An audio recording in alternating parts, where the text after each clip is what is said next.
గత పాలనకు ఈ పాలనకు తేడా స్వేచ్ఛ అన్నారు ఎమ్మెల్సీ కోదండరాం. పథకాలు ఇప్పుడు కాకపోతే మరోసారి వస్తాయని, ఆత్మగౌరవం రాదన్నారు. ప్రతి మనిషి ఆత్మగౌరవంతో బతకాలనేదే తమ పోరాటమని చెప్పారు. సూర్యాపేట జిల్లా కేంద్రంలో భారత రాజ్యాంగం గమ్యం గమనం అనే అంశంపై సెమినార్ జరుగుతోంది. ముఖ్య అతిథిగా కోదండరాం హాజరయ్యారు. భారత రాజ్యాంగం 75 ఏళ్లు పూర్తయిన సందర్భంగా సెమినార్ నిర్వహిస్తున్నారు. ఈ కార్యక్రమానికి ఆచార్య మాడభూషి, మల్లెపల్లి శ్రీధర్ హాజరయ్యారు.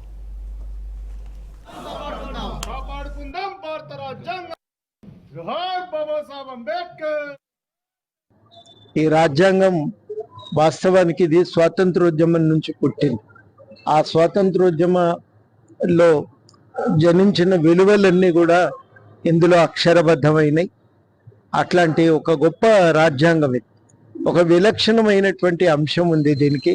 మొట్టమొదటి విషయం ఏంటంటే, భారత రాజ్యాంగం అనేది మిగతా రాజ్యాంగాల కంటే విరుద్ధం. ఇది అన్ని రాజ్యాంగాలు కేవలం ప్రభుత్వ అధికార పరిధిని నిర్వచిస్తాయి, ప్రజలకు ఉండే స్వేచ్ఛ పరిమితిని ఏంటియో తెలియజేస్తుంది. ఈ రాజ్యాంగం ఆ ఒక్క పని మాత్రమే చేసి ఊరుకోలేదు. ఈ రాజ్యాంగం అనేది భవిష్యత్తులో భారతదేశం ఏ మార్గంలో ప్రయాణించాలి, ఎట్లా అభివృద్ధి చెందాలి అనే అంశం మీద కూడా దృష్టి పెట్టింది. అది చాలా గొప్ప విషయం ఇది. అందుకని ఈ ప్రయత్నం ఎందుకు చేసిండ్రు అంటే, మనం కేవలము ఒక పాలనా యంత్రాంగాన్ని ఏర్పాటు చేస్తే సరిపోదు. దానితో పాటుగా భారతదేశంలో ఒక సమానత్వాన్ని పెంపొందించాలంటే ప్రభుత్వాలు అధికారాన్ని ఎట్లా ఉపయోగించాలో కూడా స్పష్టం చేయాలని వాళ్ళు రాజ్యాంగ నిర్మాతలు అనుకున్నారు. అందుకని రెండింటిని కూడా దీంట్లో పొందుపరిచారు.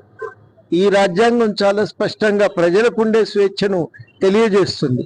ప్రతి వ్యక్తి ఆత్మగౌరవంతో బతకటానికి వీలుగా వనరుల పంపిణీ చేస్తుంది, తన అధికారాన్ని వినియోగిస్తుంది. అది వాళ్ళటి కర్తవ్యం. ఈ పరిస్థితుల్లో ఇవాళ ప్రజలు ఈ అధికారాన్ని కాపాడుకోవాలి. ప్రజలకు మనం స్వేచ్ఛను కాపాడుకోవాలి, ఆత్మగౌరవంతో బతకాలి అంటే ఈ రాజ్యాంగం ఉండవలసిందే అనే నిర్ణయానికి వచ్చింది. నిజానికి ఇంత విస్తృత ప్రజా పునాది ఉన్నటువంటి రాజ్యాంగం మరొకటి లేదు. ప్రజలందరూ కూడా ఇవాళ ఐక్యమై ఈ రాజ్యాంగాన్ని కాపాడుకుందామనే పట్టుదలతో ఇవాళ ఉన్నారు. ఆ రాజ్యాంగాన్ని కాపాడుకోవాలి.